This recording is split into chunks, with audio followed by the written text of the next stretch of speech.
जय हिंद दोस्तों। तो देखिए आज की क्लास में हम लोग करने वाले हैं अखंड भारत। ठीक है, यानी कि अखंड भारत, हमारा भारत जो था एक अखंड भारत था, कैसे टूटकर अलग हुआ और इसका पुनर्गठन कैसे हुआ। तो देखिए सबसे पहले देखते हैं 1893। ठीक है, 1893 में कौन अलग हुआ था? अखंड भारत से 1893 में अफगानिस्तान अलग हो गया। यानी कि अफगानिस्तान से लेके श्रीलंका तक हमारा भारत जो था एक पूरा मतलब कि अखंड भारत था। तो 1893 में कौन अलग हुआ? अफगानिस्तान।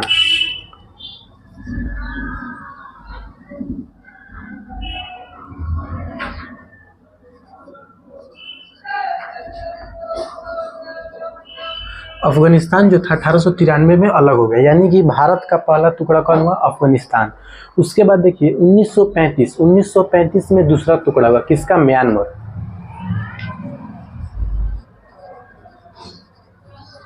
जिसको हम लोग किस नाम से जानते हैं? वर्मा।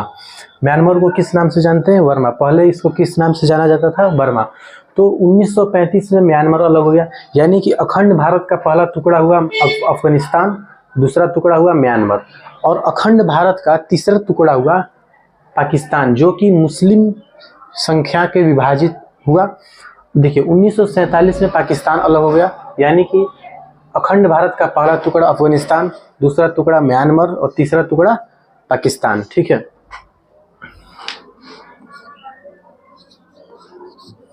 अब देखिए जब हमारा देश आज़ाद हो गया तो 522 से भी ज़्यादा देसी रियासतें थी।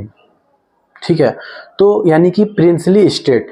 तो अब जो देसी रियासत थी इसको अंग्रेजों ने कहा, उसको 3 विकल्प दिया गया, देसी रियासत को 3 ऑप्शन दिया गया और कहा गया कि या तो तुम अपना एक देश बनाओ, या फिर पाकिस्तान में जाओ, या फिर तुम इंडिया में मिल जाओ।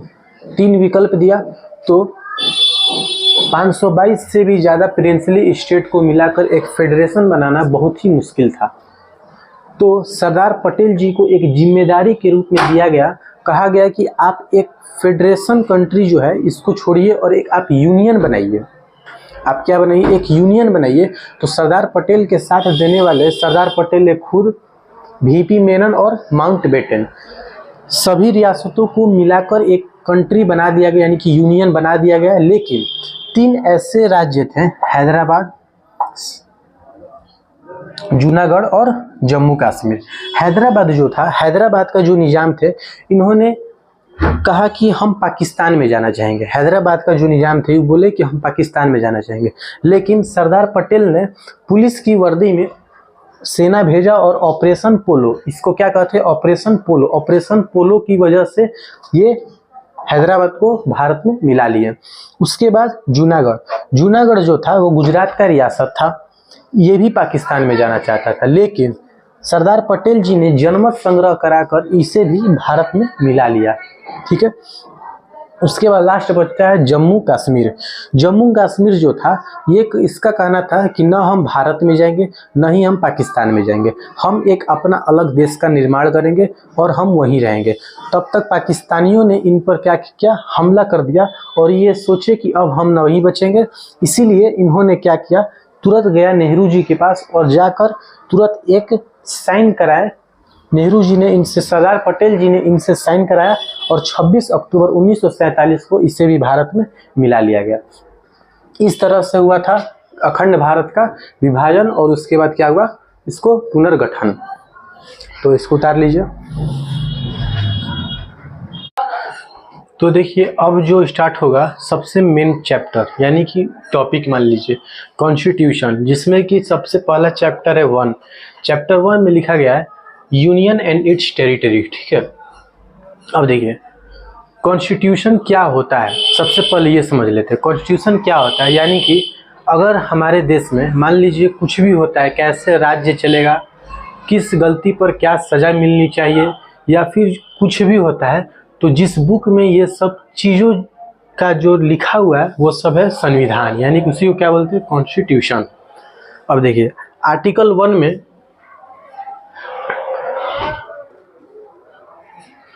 देखिए आर्टिकल 1 में क्या लिखा गया है?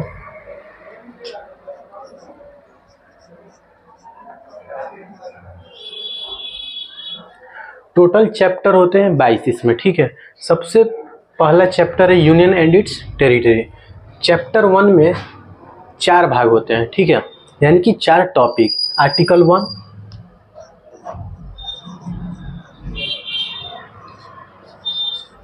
Article 2,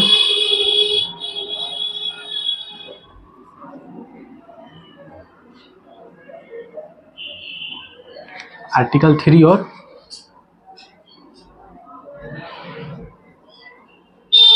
article 4।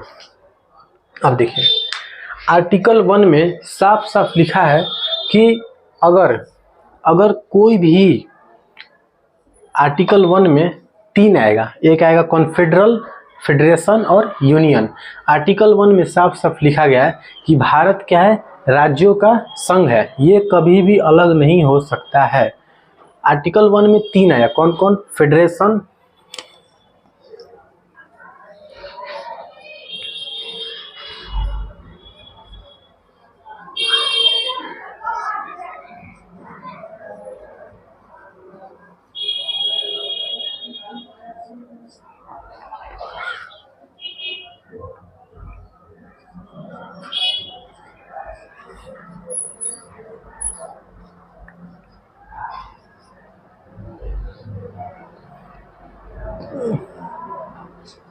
यूनियन, ठीक है। अब देखिए कॉन्फेडरल क्या होता है, समझते हैं। आर्टिकल 1 तो समझ में आ गया। आर्टिकल 1 में साफ साफ लिखा गया है कि भारत क्या है, राज्यों का संघ है, इसके राज्य कभी भी अलग नहीं हो सकते हैं, ठीक है। कॉन्फेडरल क्या होता है, समझिए। कॉन्फेडरल में ये होता है कि छोटे छोटे राज्य आपस में मिलकर एक देश का निर्माण करते हैं और कुछ कुछ शक्तियाँ अपनी अपनी देकर एक देश का निर्माण करते हैं, और ये जब चाहे तब देश से अलग हो सकते हैं। तो ये क्या यूनियन हुआ, नहीं हुआ। यूनियन किसे कहेंगे, जो राज्य कभी भी अलग ना हो सके, वही आर्टिकल 1 में लिखा गया है। लेकिन आर्टिकल 1 में ही 3 टॉपिक टाइप का करके दिया गया है, कॉन्फेडरल, फेडरेशन और यूनियन। कॉन्फेडरल में ये है कि इसके राज्य कभी भी अलग हो सकते हैं। फेडरेशन में भी सेम टू सेम यही कहानी है कि छोटे छोटे राज्य आपस में मिलकर एक देश का निर्माण करते हैं और इसके भी राज्य जब चाहे अलग हो सकते हैं। यूनियन क्या है, यूनियन एक संघ है जो कि इसके राज्य कभी भी अलग नहीं हो सकते हैं, ठीक है। भारत एक यूनियन है और अमेरिका क्या है, एक फेडरेशन कंट्री है जो, ठीक है। ये अब देखिए, ये तो तीनों क्लियर हो गया। आर्टिकल 1 देखिए, आर्टिकल 2 में क्या लिखा गया है। आर्टिकल 1 तो समझ में आ गया। आर्टिकल 2 में क्या लिखा गया है, संसद को यह अधिकार है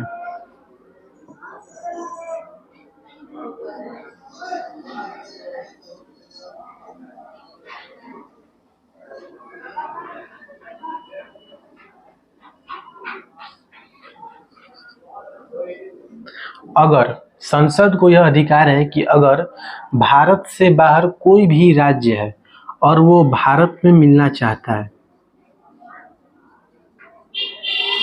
भारत से बाहर कोई भी राज्य है अगर वह भारत से मिलना चाहता है तो वह आसानी से इसमें आकर मिल सकता है। क्या कर सकता है, आसानी से आकर इसमें मिल सकता है। आर्टिकल 2 में यही लिखा गया है कि संसद को यह अधिकार है कि अगर बाहरी देश या फिर इंडिया का ही कोई राज्य अगर अलग है, अगर वो भारत में आकर मिलना चाहता है तो भारत में आकर मिल सकता है। अब देखिए आर्टिकल 3 में क्या लिखा गया। आर्टिकल 3 में लिखा गया ये कि अगर जैसे भारत का कोई भी राज्य है, भारत का कोई भी राज्य है, संसद के अधिकार पर बिना उसके राज्य से पूछे उसका नेम चेंज कर सकता है, उसका जो सीमा है उसे चेंज कर सकता है, बढ़ा घटा सकता है। यानी कि आर्टिकल 3 में लिखा गया है कि बिना उसके राज्य से पूछे उसका नाम चेंज कर सकते हैं, उसका सीमा घटा बढ़ा सकते हैं। अब देखिए आर्टिकल 4।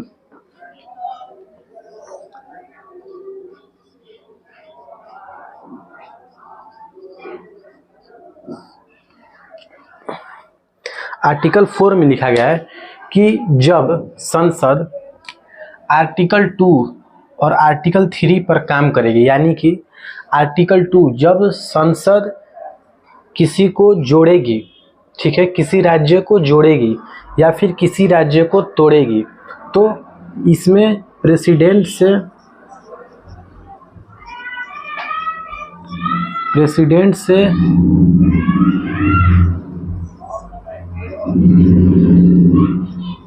परमिशन लेना कोई ज़रूरी नहीं है। यानी कि आर्टिकल 4 में लिखा गया है कि जब संसद आर्टिकल 2 और आर्टिकल 3 पर जब काम करेगी, यानी कि अगर किसी राज्य को जोड़ेगी या फिर किसी राज्य को तोड़ेगी, तो ये 4 में कोई भी प्रेसिडेंट से विशेष अनुमति की ज़रूरत नहीं है। ठीक है, यानी कि चैप्टर 1 यहीं पर ख़त्म होता है, 1 से लेकर 4 तक था इसमें। अब चैप्टर 2 स्टार्ट होगा, यानी कि चैप्टर 2 में क्या दिया रहेगा, 4 से लेकर आगे जितना है उतना रहेगा। ठीक है, 4 से अब बढ़ते जाएगा। ठीक है, तो यही था, एक बार फिर से समझ लेते हैं। देखिए, आर्टिकल 1 में था कि भारत जो है राज्यों का क्या है, संघ है। ठीक है, आर्टिकल 1 में क्या था, भारत राज्यों का संघ है, कॉन्फेडरल, फेडरेशन और यूनियन। कॉन्फेडरल में भी टूटकर आसानी से अलग हो जाएगा, फेडरेशन से भी टूटकर आसानी से अलग हो जाएगा, और यूनियन से कभी अलग नहीं होगा। भारत एक यूनियन है और अमेरिका क्या है, एक फेडरेशन कंट्री है। ठीक है, अब आइए आर्टिकल 2 के बाद, आर्टिकल 1 के बाद आर्टिकल 2। आर्टिकल 2 में लिखा गया है कि संसद को यह अधिकार है कि इंडिया के बाहर जितने भी राज्य हैं वह आकर आपस में मिल सकते हैं। आर्टिकल 3 में लिखा गया है कि इंडिया में जितने भी राज्य हैं, संसद की अनुमति से कोई भी राज्य को उसका नाम, उसका जगह बढ़ा घटा सकता है बिना राज्य की अनुमति के। आर्टिकल 4 में लिखा गया है कि जब आर्टिकल 2 और आर्टिकल 3 पर जब काम चलेगा तो प्रेसिडेंट से विशेष अनुमति की जरूरत नहीं है। तो आज के लिए बस इतना ही।